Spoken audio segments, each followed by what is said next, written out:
Hey everyone, what is up? It is Digital Optimist here.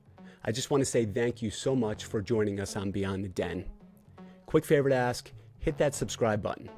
When you hit that subscribe button, that's going to allow me to attract top tier guests to provide you with the most value possible. Give me a follow over on X at Digital Optimist. Let's get started. Today, we have a special treat for you. We're diving into the world of adaptation, future projections, and harmonious navigation in Web3 with a very special guest. He's a 13-year startup veteran, father, studio musician, and a deeply involved member of both the Wolfgame and Pixel Vault communities. Together, we'll explore the ever-changing landscape of Web3 gaming, startup wisdom, and so much more. Get ready for a riveting conversation with Freeman. All right, Freeman. Well, welcome to the show. Super stoked to have you, dude. Yeah, I'm super stoked to be here. Thanks for having me. Of course, man. So tell us a little bit about your Web3 journey and how did that start? You know, it's almost embarrassing to admit because my Web3 journey started with Dogecoin. And I was one of those. I was one of those, when the coin was starting to rip. I jumped in and it was, of course I'd heard about crypto and stuff. I knew a lot about it and it was risky. Most of the people around me were like, stay away. Yep. I had done some pocket investing with Robinhood or whatever.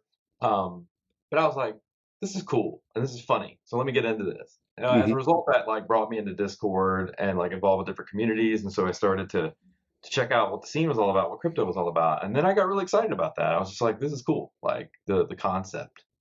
Well, that led me to Ethereum. That led me to other things that surrounded crypto. And a lot of people, I would argue at the last bull, I came in, I slid in probably midway or somewhere right before the peak of the bull for NFTs. That brought me to Web3. And I was just so excited. I remember my first NFT that I bought was something like Polygon. It was some crap NFT.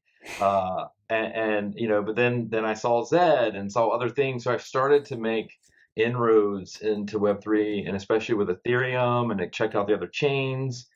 Got into DeFi Kingdom, so I was a big Harmony guy because I had traded coins.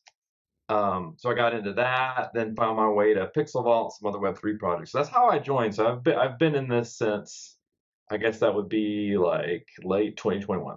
Yeah, dude. Very similar time frame for me too. Was it? Yeah. It's funny though that you started with Doge, right? It's we all have our interesting start points, and it's, everybody has a different story. No two stories are the same, that's for sure. And DeFi Kingdoms, I actually heard about them, I think on the Nifty podcast, and I spent a couple hours researching the game and all that interesting stuff. Were you a part of that ecosystem for a while? Are you still in DeFi Kingdoms? I'm still in it. I haven't sold a damn thing. Which was kind of sad because at one point Jewel was on fire. It's $70, $15. I can't exactly where it hurts to think about. But I heard about DeFi from Beanie.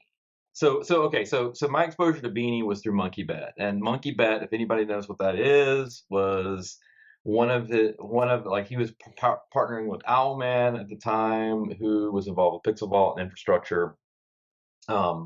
And they had the idea for MonkeyBet, and I joined pretty early there, and I was on the multi-sign committee there, and so I was, oh man, talk about drama in a Discord. I was sort of involved. We could talk about later, just how to engage in Web3, but I was trying to bring some temperament to the situation that was happening there, and because things were getting out of control. But anyway, it was, and we can talk about MonkeyBet later, but Beanie at the time, he had what was that server that he had? He had, it was GM or something. Yeah. Yep. Capital. The Discord server. Yeah. GM Capital. He's talking up DeFi Kingdoms, and he's like, hey, how I can get it. It could be very infectious. He could talk and just he's very persuasive. So he started talking about this awesome DeFi Kingdoms and what it's doing. Check it out. And I already had a lot of Harmony One, and I was investing in that. So I jumped over and then joined, and it was great. It was really in depth. In fact, I thought Wolfgame took a lot of those concepts, a ton of them, and ran with it. From the geo, the way you would breed to like all the generation dynamics, and just they didn't have any risk really. It was more RPG related. I'm Hmm. still in it. I'm still involved. If you look at their Discord and their dev team, they're still as active as ever. They've executed on everything they've promised. It's just been longer, but they have not stopped. I mean, there's Yeah. PvE, PvP, like loot, pets, all of it. It's still there. Yeah. Interesting. Who were the founders for that project? Are they just Anons or? Actually, they're not Anons. They've been in different conferences. I can't. Frisky Fox is the main dev, like, and a bunch of guys that started out like, yeah, I think they were on one, and they got a Harmony grant, and then everything went. So Harmony had a security issue. I don't know if you remember or if you knew about it, but it Yeah. was an exploit, and DeFi Kingdoms was wrapped up in that, and so like Jewel crashed, and the chain there was a lot of integrity issues with the chain, and it kind of never recovered. They left to go to AVAX, um and are involved there still, and just still I mean, they have a fully doxed team. There's Hmm. like a pretty sizable team. They're just thundering along in the bear. They didn't even have to right size their development. They just keep going. It's Yeah. crazy. Still Yeah. have Go look at their active players on DApp Radar. It's still there. Interesting. Yeah, I know that a lot of it can come down to funding too, right? I mean, how much do you know? Like, did they raise a fair amount of money, like during the peak, or? Yeah, I actually don't know how. So they got like essentially grants. So they got seeded with some money through grants. Grants are beautiful. Yeah, and yeah, you see that on other chains, especially other chains that want, whether your Arbitrum or Yep. Yep. AVAX or any of these, that's a huge way to get. But I don't know how much runway they gave them, and frankly, I don't know the kind of like royalties they might have gotten. I know they had their own like jewel, and Hmm. maybe that was something that they traded. I'm unsure, and I really I don't know how they're still solvent at this point, because if you look at the relative prices and the bear and the value, it's like been Brutal. decimated. Yeah. Yeah. If you don't have that VC money, it's certainly challenging. It's from a time frame standpoint to create a game, and the resources is pretty wild. I think we've seen that with Fascinating. Wolf Game, man. Like Yeah. Yeah. this And will then get you into, have, but right? You have Pixel Vault, who has a war chest, right? They raised I don't know the exact number. It's in one of the 100 million, if I'm not yeah, mistaken. yeah. And Yeah, so it's to be able to have that is so huge. They raised it at the right time. And I think, the Wolf game getting acquired, I think it had to happen. So what are your thoughts on that merge? I know what I've always appreciated about you is you've always seemed to have a very level head with things. appreciate it. You in the Discord, you're very eloquent, and you really kind of get people to see a different angle, a little bit more of an optimistic view, which is what I'm drawn to. So, yeah, can you talk to a little bit about that point of view, and then also Pixel Vault and what your thoughts are on that? First off, kind words. I'd probably say that about you, so appreciate you saying that about me. Thanks. Um, well, so first off, just disclaimer: Pixel Vault and Wolfgame are like my favorites. Like they're the ones that, I mean, as soon as I joined Pixel Vault, I fell in love with not only the community but the sincerity of the founders. That's what attracts me in this space, is sincerity, and it's a rare quality, a rare quantity, and like not many people have it. Whether you're on the Twitter sphere or you're in a Discord, and so in my mind, I was looking. So I have like I'm a huge gamer and have been since I was a little kid, like going back, you know.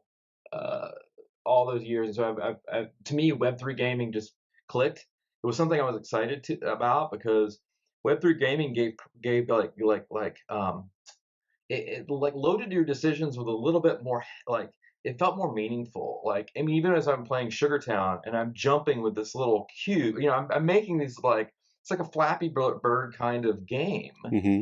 but knowing that my results are on the chain, and there's sort of consequences to think about the token I'm putting in and what I'm going to get out, it just gives it Yeah, that extra edge that sure. I feel like games need, because when you're just buying centralized digital asset stuff, and it like just it feels like it just goes off and you don't have any control anymore. So I'm like, I feel like this is where gaming's going. Hmm. Um, so Pixel Vault, they had the sincerity, they had the funding, of course, but they had the creativity. I think they were so creative. Like when I first found Pixel Vault, like I was just really compelled by the way they were telling stories and the way they Hmm. were like gamifying everything. They were the first person to do first company I think that like did the Mint Pass Yeah. and and created all these systems where it would gamify like minting and you had to make these decisions about your assets. Now I know not all those decisions worked out and it led to inflation and you said earlier like Pixelvault was at the right time. Yes, they were like I think they crushed the timing. It was their biggest curse too. Like they got 100 million VC at the Pico top. They did their Planet Mint, bringing in like Texas amount of ETH to supplement that at the Pico top. Yep. Yet they they were saddled and sort of blamed with the fallout of the bear and like all the money leaving, all the attention and audience leaving. And so they were sitting there with their hammers, just like with all capitalized, like, hey, this is what we're gonna go do. And yeah, there's a lot of fallout from that. But Yeah. They couldn't, if you think that you brought up a great point, and what does that all lead to? It leads to expectations. Like oh, there's just unreal expectations. Like they can't do right by many. It's like you can maybe get the 1%, like you and whoever's really left and active in the community, right? There's many spectators that are still kind of looking in, but no matter what they do, they just get slammed in the face. So I know that as a founder, that's got to be, and a team, that's got to be very defeating, right? So you talked about blessing and a curse. I mean, this is an attention economy, and people are making snap judgments about like causal reasons for things to fail, and it's very easy to just throw tomatoes at the founder and like blame them despite the fact that they're building. Hmm. I don't see it like that. And I really stick with again a sincere group of dedicated builders. That's what you get in Pixel Vault, and they're continuing to do so. And as a battle plan tester, I can tell you they're they're not messing around. And Hmm. so obviously to the point of the start of your question, them coming to Wolf Game was just some of the most amazing news to me because I knew that Wolfgame had not gotten the timing right. You know, they I don't know if as brilliant as the ideas were, I think the timing with regards to the audience was there to see them out, play them out, and the capitalization that they had to go build at the right expectation level, as you pointed out, it just wasn't there, and it Hmm. couldn't sustain. So Hmm. Pixel Vault really brings them the stability so they can correct. Yeah. And I see savviness too by the team Yeah. to know when to raise funds, right? So I feel like we are in great hands at that point. You want that in a leadership team. You want the ability to, the foresight to say, all right, listen, even like if you look at G Funk and Goose and they have a pretty strong history. And I know G Funk's not a dumb dude. I think he went to Duke, smart dude. But like thinking the foresight to be like, okay, we're not going to be in this bowl forever. We've got to secure funding if we want to create the best possible game, right? Yeah, they've always had that savviness. They haven't gotten all they've made mistakes. I was in the middle. I remember 2022 was ugly. It was Yep. ugly. They had all that capital. They were under a lot of pressure to like, at the downtrend in the market. So it was like, well, let's connect and let's use Web2 um, Yeah. talent Yep. and Yep. credibility to bridge the gap. Because that was the meta at the time. Was like, oh, I bring in the Web2 crap. That's what's will like solidify like all the risk averse audience. Yeah. Well, that actually backfired because, as you know, like Web2 folks, and I'm definitely like have a lot of background in this, um, especially if they don't come from startups. Like the way you have to be agile and the way I mean, I say customer, but that's kind of what you're dealing with communities. It's like analogous. The way you need to like have a tight loop there, and the way you need to develop agilely and all that. Like it's not quite for Web3, and I think they learned that the hard way. But Yeah. but again, the resiliency, like they kept going, like succeeding in startups, and that's been the majority of my career. It's not about like failing. I mean, you fail all the time. Hmm. And I'm sure you probably know this, you know, in your own business, like failing is a part of the job description. Um, you know, and cross-examining that failure or like saying it's all over on Twitter or whatever is just like really knee-jerk reaction. And like they just keep going. Like they tune all that out. And I think that's what you need. Yeah.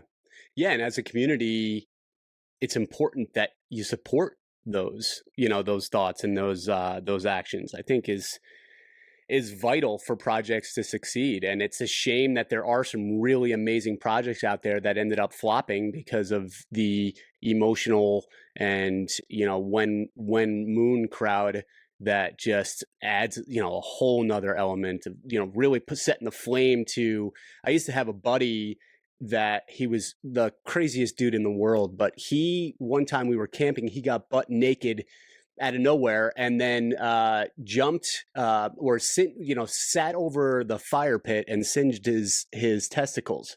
So thinking about that's G-Funk and the team, they literally had the fire to their testicles nonstop. The shepherd, everybody. It's crazy.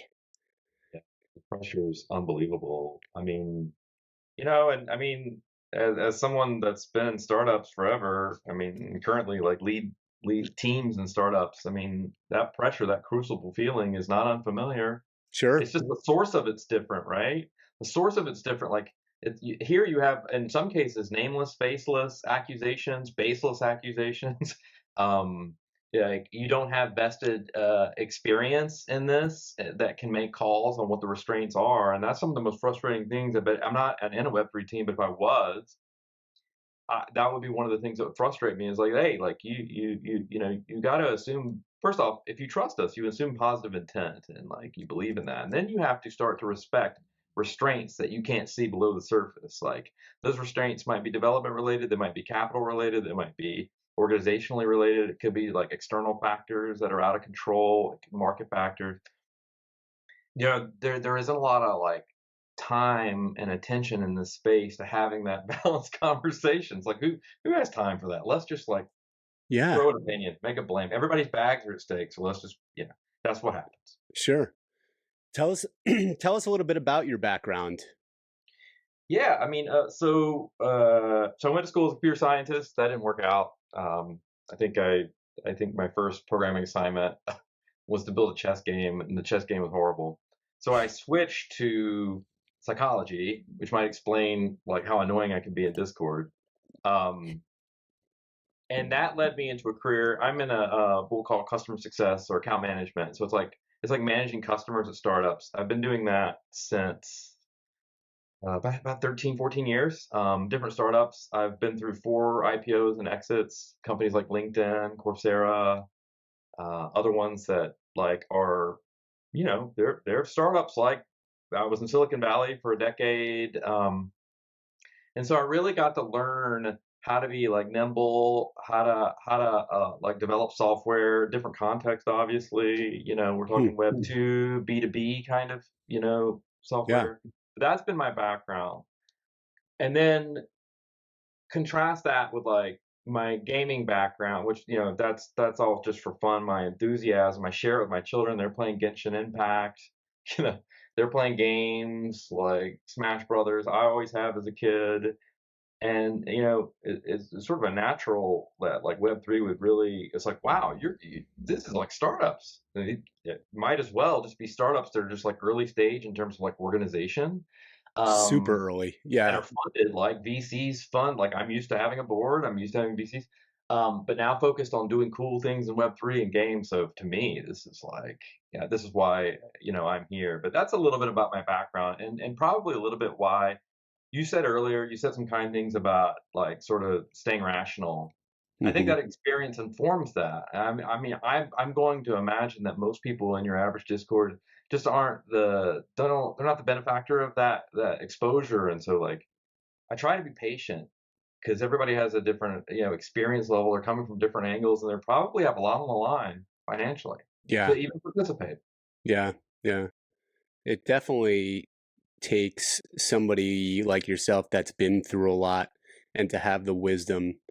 And there are people in Discord that might say, oh, well, you're just a moon boy and you're just, everything is always so positive and, you're not. And it's like, no, that's not the case at all. But it does, I think it, like you talked about trust. And I think that is such a important characteristic in this space, Yeah. especially because you are dealing with people investing their funds, a lot of funds that they don't have, and it takes time, trust, and And it, patience, right? So, it does. And yeah, to participate meaningfully at this early stage, you have to put a decent amount down, like a respectable amount financially. You have to expose yourself if you want to meaningfully participate in some of these early stage games. yeah, And as a result, people get emotional. It's natural. It's human. I try to respect that, but I mean, Dio, you and I both know, like, despite how positive in nature we might be, again, it's assuming positive intent, but we can be critical. Like, I've seen you have critical posts. I've been critical too. Like, yeah, yeah, there are times, I mean, I mentioned 2022 Pixel Vault, like some of the things, some of the takes I had were pretty hot.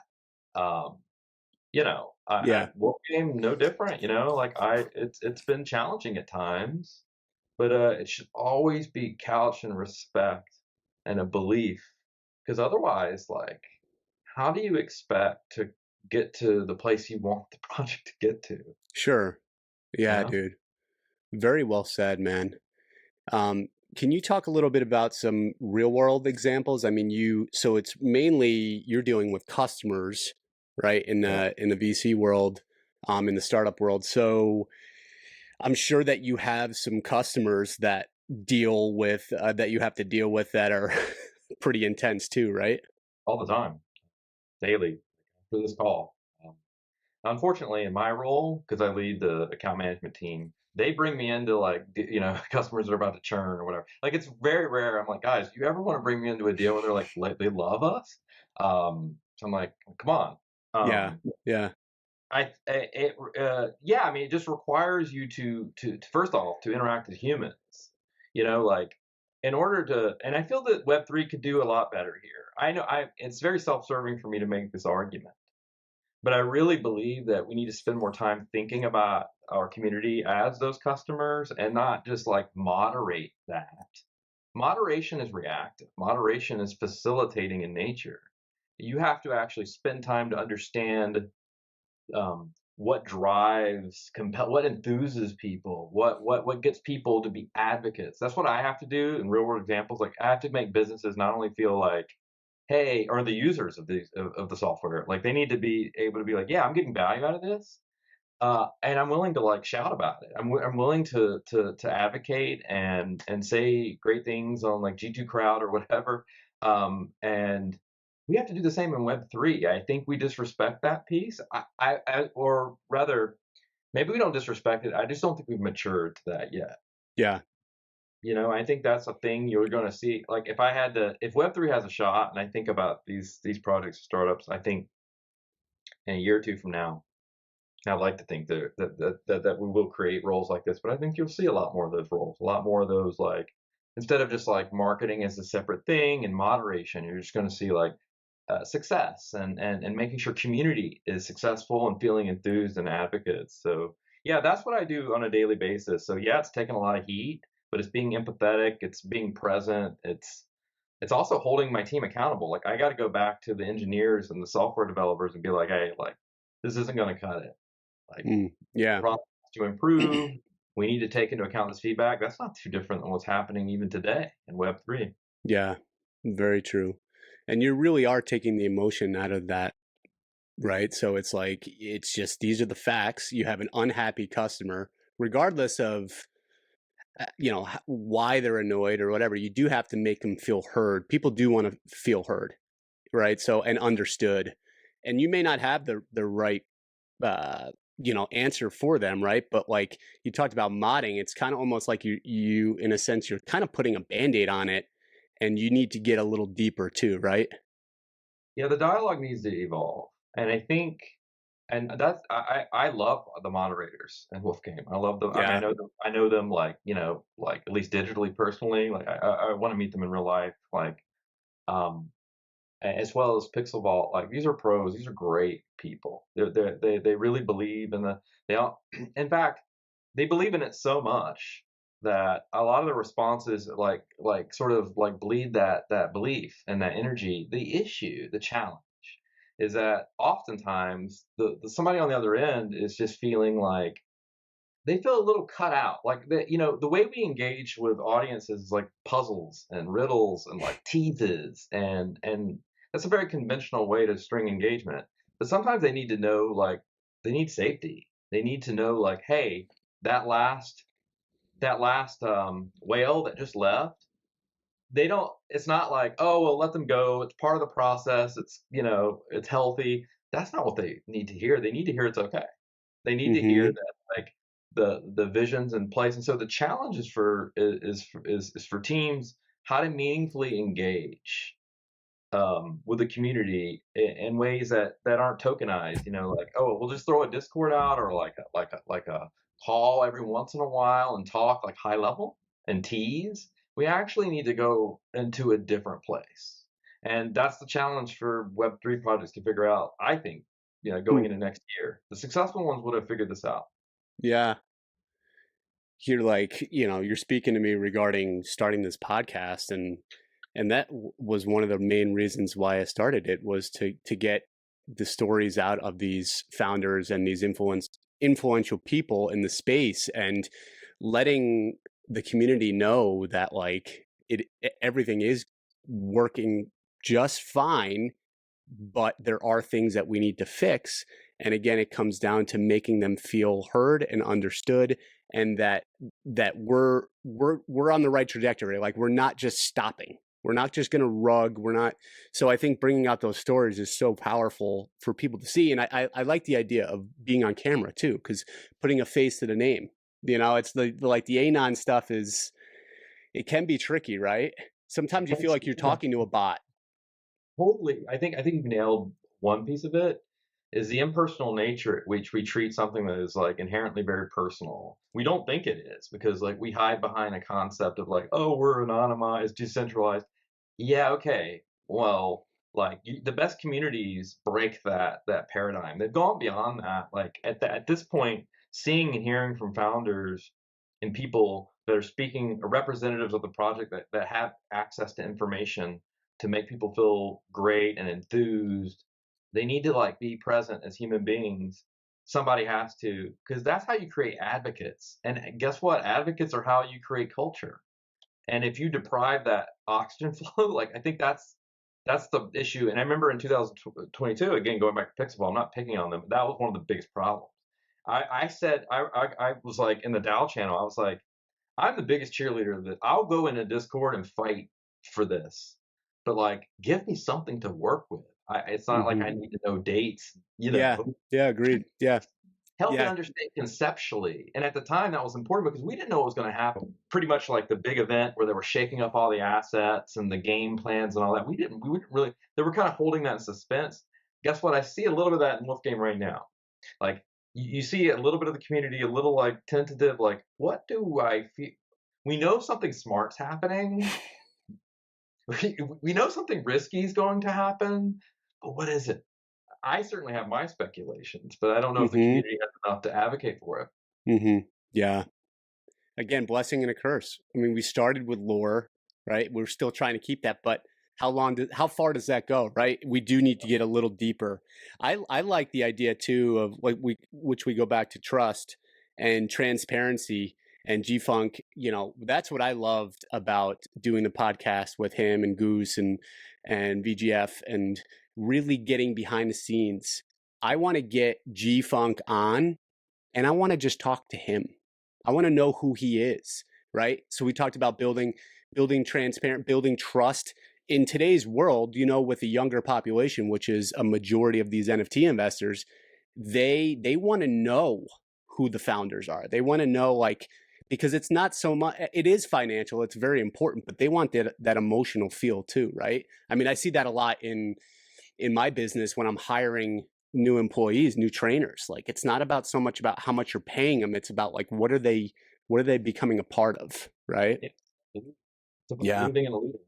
That's leadership dynamics, you know. Like, I've worked some of the best companies I've ever worked for, the ones where I hustled the hardest. I mean, that's analogous to how you might engage with the community. Like, it's been leaders that I believed in, frankly, and the ones that stood up and had leadership traits. And I think that's when I react negatively when I see yeah, on Twitter and I see leadership traits that don't speak like the things that I care about, which is like a degree of humility, like sure, a passion, being able to articulate and break the fourth wall, like be real, be sincere. Someone like Funk has that, you know, like for all his faults, he definitely has a chip on his shoulder and other things that but he's put up with so much shit, and the guy is like Teflon. So I respect that. That's why, again, I see that human element in him. I see the things he does and the follow through. I'm not going anywhere, yeah, and nor do I plan to. yeah, yeah, for sure. What's your go-to advice for adapting in this volatile and fast-paced Web3 landscape? Yeah, that's a really good question. I think you're doing a great service and informing people on how to do that. I think it's really about getting the signals through the noise. I think I respect, you brought up Nifty earlier. I respect what they do, even though I think sometimes they're like, you know, they got a little punditry thrown into it, which is fine. It's It's entertaining. almost too much. Yeah, yeah. It's And they almost too have much. like what do they have like 7 or 8 people on now? It's like what's Yeah, happening? I know. But the idea, though, like this aggregation of ideas is how you adapt. And the question is how do you do it? And what are the tools available to you? You're doing a critical service because you're aggregating like thought, whether it be at the ground level of the community, like here I am, to leaders that are actually involved with the projects, to different folks that have different positions. And then hopefully that can aggregate into signals that people can adapt with. Without it, it's really hard. I mean, you know, just find your sources. So, and my suggestion is spend less time on Twitter chasing like some honeypot that'll send you down the app. Like, you know, you end up losing. I mean, yes, you can pull that casino lever if you're capitalized and you really want to like gamble, go for it. Yeah.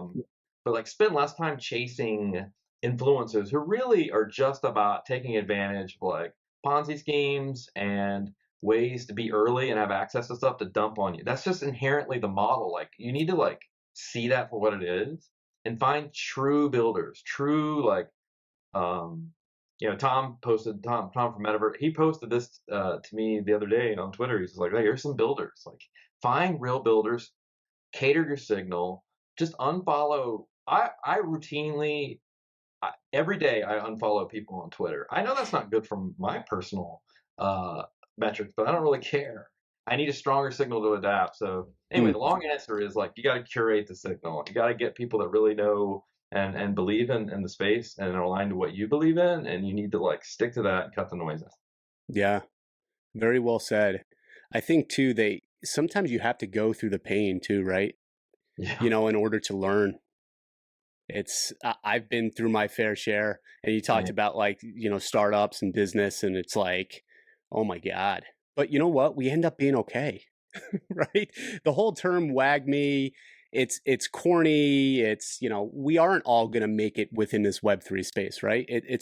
But we are gonna all make it out alive in the sense of like everything's gonna be all right. You know, we just it's don't overinvest like you had mentioned, but it's like also find the leaders, find the right people. And I think too, more of those people are coming out now. You know, right? They talk about the bear being for builders, and you're seeing Yeah. some real things being built.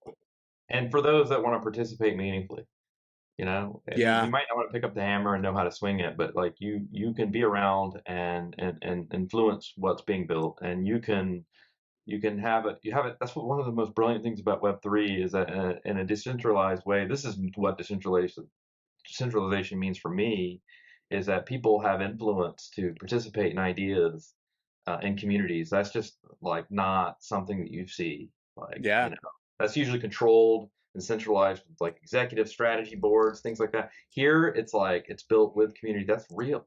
So mm-hmm. it's like, what do you do with that? And you have to accept the fact that your participation in that is price of admission, because you get access to networking with the right people. I know you believe in this. This is so true. It's like you build a network full of people that are aligned to what you believe in, and long term, zoom out, that will be meaningful. Yeah. And then also, you have a say. Like I know for a fact, I mean, I can't point to them, but there's been various things that I've given feedback. I've seen the result. I've seen the feedback, end up in these projects, and yeah, that's an amazing thing, and that those people will remain. Yeah. And you think about too, like governance and how that comes into play with decentralization. Like you do own your assets, which is awesome. You don't get that in the centralized world, right? Yeah. So that's why Web3 is going to eat. I hate saying it's going to eat Web2, but it's just like it's an added icing on top, right?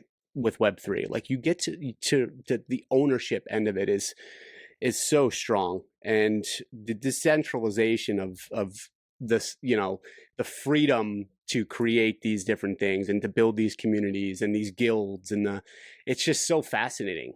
And I'm willing to put my life and reputation on the line. Like this is a space that I want to be in.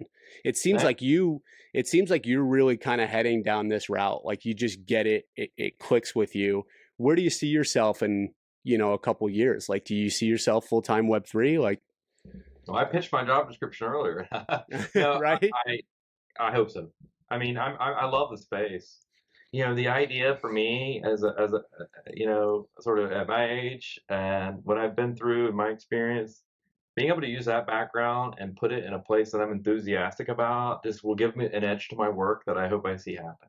Yeah. Um, and so we'll see. Like, I think we need to get back into a place where the economy isn't so under duress, in order to bring people into the space, um, to shine. Because that's the thing. It's like getting the audience. Yes, it's about building a great product, but it's also about shining a light in an area to like drive adoption. And we're in the very early innovation stage, early. Like, when Steam started, I like to use Steam. It's relevant to Reboot. When Steam started, people don't remember. It started out with just a few of Valve's titles and nothing for years. Yeah, Team Fortress 2. That's kind of like what Battle Plan's trying to be. It took a while before Counter-Strike and Dota and everybody like started to make that platform the disruptor it really is. Guess what? Web3 can't do that in like a year or two. It took Steam like 5 years, 3, 4, Mm-hmm. 5 years before it even. And you can go to any platform analogy. So I hope that so I'm staying here.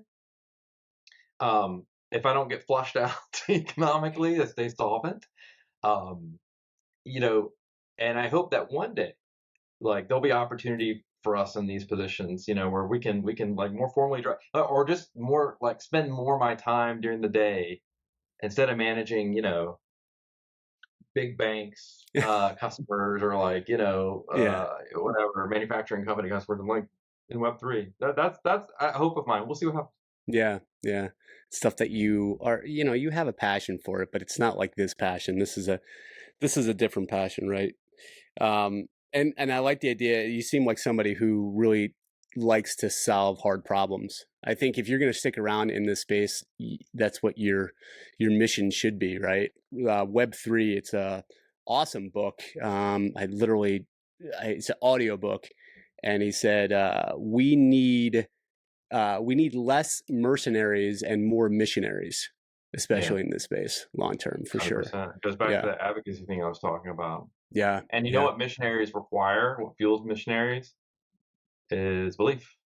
yep, And yeah, that's where I think the intersection is in this space. I'm not saying it's easy to get there, but we need to start focusing a conversation on that, some effort on that, and stop treating it as like a secondhand component of, good communities inspire belief. Unfortunately, as of yet today, that tends to be through the like surges of floor prices or whatever that will do it. sure, Hype. yep. Um, but if you stick with it, that can change. It just requires work. Yeah, So just like anything in life, right? yeah, it's not easy. It would be easy, like Yeah, yeah. most So businesses fail. So yeah, so going back now into Wolfgame, if you had a crystal ball based on the recent updates, where do you think Wolfgame is heading? yeah, uh, here's what I think. And this is just based. I mean, I've been in Wolf Game since day zero. I have a lot of assets in it. I play daily. I don't know what's going on, but if I had to guess, I think here are the kind of things I think where we're going. One, most notably, is I think you're going to see a harder edge come out in the game. I think there's going to be consequences. Um, there needs to be that, even from the very beginning, decisions were based. You had to make hard decisions on what you did, and like some of the decisions I made, like I missed out on quite the value trade. I remember we were staking sheep, and you couldn't sell them out. You could have sold them for really high Yeah. prices, but it goes beyond like a market dynamics. It's about making these like tough calls. Risky Game was a great example of that. Cave Game and the kind of like trade-offs you had to make there.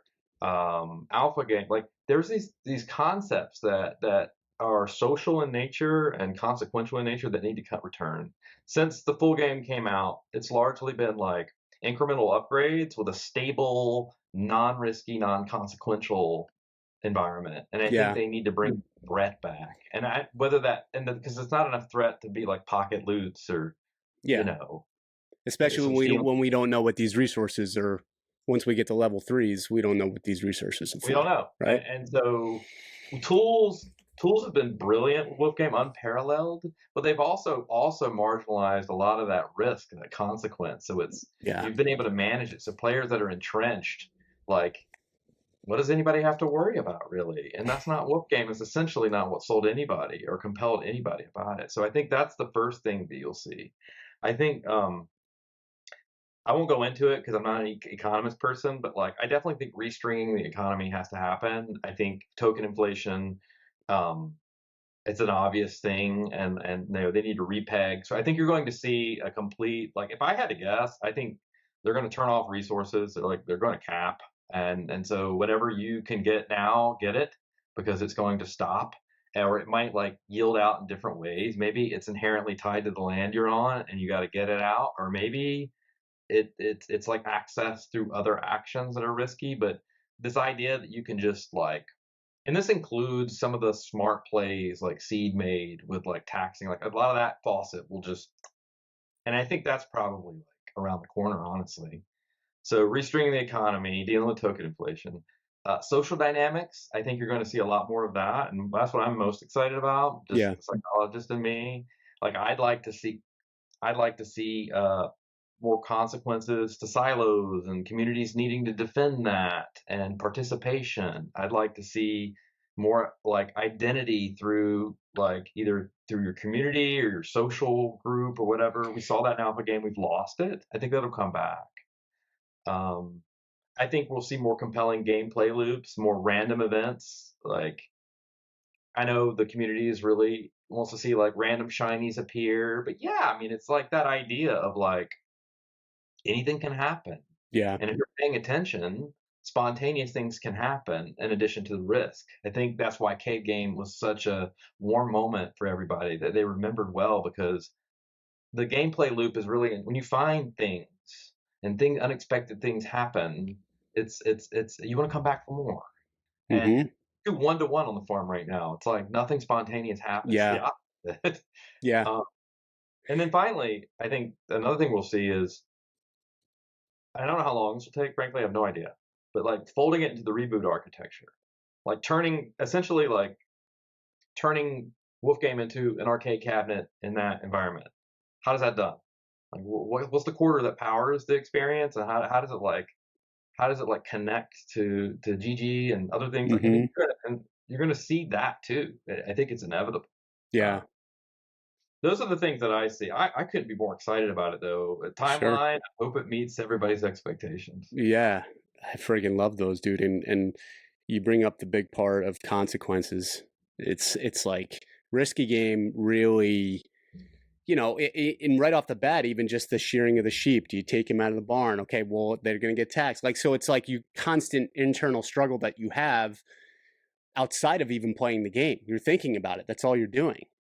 I think it would be really cool too to add some sort of time element. They have barns and loots, and things are timed with breeding and all that fun stuff. But like, say it's 24 hours and your community is allowed some sort of special resource or special power or unlimited energy to do or whatever. I love the timing, some sort of like clock countdown. It's like I try to get my 5-year-old to do something, I have to count to get him to do it. I'm like, all right, go wash your hands. No, I'm like, dude, just wash your damn hands. All right, I'm going to count 1, 2. He goes, all right, run. And he runs. He freaking washes his hands and comes back. He goes, did I do it? So like thinking about. You introduce urgency, and there's zero urgency on the farm. And I think every other decision in the game, every mechanic, point to point, since project inception, has had an element of urgency. Mm-hmm. Not now. And it's the only time. And so, like, outside of maybe the turns and peak game, like, you got to take a turn urgently. I think that's just for the experience. Yeah. But yeah, I love the idea of what you just said. Like, what if you did that? What if you could get perks that the community can enjoy, and then you can go attack that community to steal that from the silo? What if I, as a champion from a certain neighborhood, in my case 29, don't anybody get any ideas? What if I go compete on peak and then, win enough points to bring back like a buff for my community for a week, but somebody could go steal it, we could get it. Yeah. Social dynamics layering on top of urgency and consequences and recognizing my effort. That's where you connect all the concepts to make something meaningful. And I really hope we see that. I mean, I hope peak plays into Valley and Valley plays into peak. And we add that layer that, because you know what? I need to urgently go play peak. I'm not playing peak right now. I admit it. Like, it's a shameful thing. Like, I'm hoarding my wool. Yeah. I need a reason to go urgently play. Mm-hmm. That isn't beyond wagering my own, my purse, right? So I think that's the kicker. What's the urgent thing? Yeah. Yeah, for sure, man. All right, that's awesome. So how about long-term? You seem like a very long-term holder of a lot of projects. I mean, you're still holding DeFi Kingdoms. You've been a big believer of Pixel Vault. And what do you see the future trajectory of Pixel Vault and Reboot? I think so. Battle Plan is on track to coming out. They're already testing the on-chain version. It works great. Very few bugs. They're on it. I'm guessing that comes out here before the holidays. That's going to be their sort of their attractant, and then they're going to start, like, they're going to get that going. And then I think you're going to see their partners. They're going to announce some partnerships coming up with their own games. I could speculate where that is. Maybe it's a game for VFriends. Maybe it's a game. Maybe it's Gutter Cats games. There's going to be, like, you're going to see some of those. They're going to come in. You're going to see Wolf Game sort of like, I think you're going to see the web version of Wolf Game kind of couched in the Reboot like platform in terms of like, you log in here to play. I think you're going to see some of that like infrastructure changes around like going into the spring of next year. I'm just speculating. Yeah. So imagine that you have a few partner games, you have Battle Plan, you have Wolf Game. Now we're starting Steam. This is what I was talking about. Like, you've got like a grouping games. You start to get buzz attention. Because these are bigger, crazier games than Treasure, or like, other platforms that are doing this. So I think that'll get going. Ideally, that will lead to more and more projects. And then Pickleball is not done with Battle Plan. I mean, they're doing a Punks game. Like, I don't know if people have seen, Punks isn't abandoned. There's like an entire like map. It almost looks like Grand Theft Auto for the Punks. And like, I don't know what kind of game we're talking about, but they got that. So I think you'll see some titles like Battle Plan move into a seasonal thing where, like, okay, season 1, there's certain rules. It's just cores. It's like, we have these amazing prizes, and rewards, and people are hype about that. Then season 2, it's like, okay, well, you can play your identity. You can play any inhabitant and things, and you can use dots and other things. So it'll be like different seasons. And then meanwhile, Wolf Game will come over and more games will be attracted to the platform. And I hope their vision is realized where you can just sit and just like scan, like a year from now, if we're sitting a year from now, right, we see 6 to 8 games that are really great experiences. all tied to one economy Hmm. and GG, and just think about the possibilities. Yeah, it's crazy. I think that's why we're invested for the long haul, right? We want to be a part of that and shaping that too, which is great. Decentralization or scalability? If you had to choose one, what would it be and why? If you can't scale, I mean, scaling, you have to figure out what your addressable market is, but if you can't scale to hit it and get enough momentum there, it makes it really hard to build something meaningful. I think sometimes you need to be centralized to get there. Decentralization is a gift that you can open up when you're ready, but scalability is kind of required. Great answer. If you could implement one new feature in Wolfgame overnight, what would it be? Plans, Okay, what's the most underrated token in the crypto space right now? arbitrary. If you could collaborate with any Web3 project, which one would it be and why? Our boys at Pixel Vault. I think that's what I would do. Just too surrounded by it. Yeah. Gas fees aside, what's the most challenging aspect of navigating the Web3 ecosystem for you? Uh, I think it's getting into the experience in and out and moving things around to play. It should be super simple. Should be easy. It's just way too difficult. There's too many doors. I have to worry about ledgers, wallets, eligibility, rules, Discord. That's insane. It's just too hard to manage. Yeah, and you're in the space, so think about And, not and I'm even. in the space and know how to do it. What does that say? Yeah, yeah. All right, so finishing off, we're gonna finish with a mystery question. If Wolfgame were to be adapted into a feature-length movie, who would you cast for the Shepherd and why? Anthony Hopkins, probably. This is a great answer. Yeah, I'm thinking Westworld. I'm thinking shadowy figure, which by the way, I've always wanted Shep to have a live stream like this, but like in a silhouette in a barn where you just see a silhouette in a farmer's hat and you can change his voice. Oh, let's freaking do it, man. Let's hear from the guy. But yeah, I think if you've ever seen Westworld, that's kind of the vibe it gives off. That architect kind of You vibe. you literally just gave me chills thinking about that. I'm gonna make a move for it. We'll see what happens. I've I been think if hoping enough people something like just that go, from day this is one, what we man. want. It would hit. Yeah. Oh yeah, 100%. And that's what we need. We need excitement back into the space. Everyone feels very deflated. Dude, it's been awesome having you. You've Thank added you. so much value to not only myself, but also the community in Wolfgame, also Pixelvault, and then the greater Web3 gaming environment itself. I think a lot of the noobs have a lot to learn from you too. Love your humbleness, your wisdom, and your well-rounded approach to the space. And it's been a pleasure, man.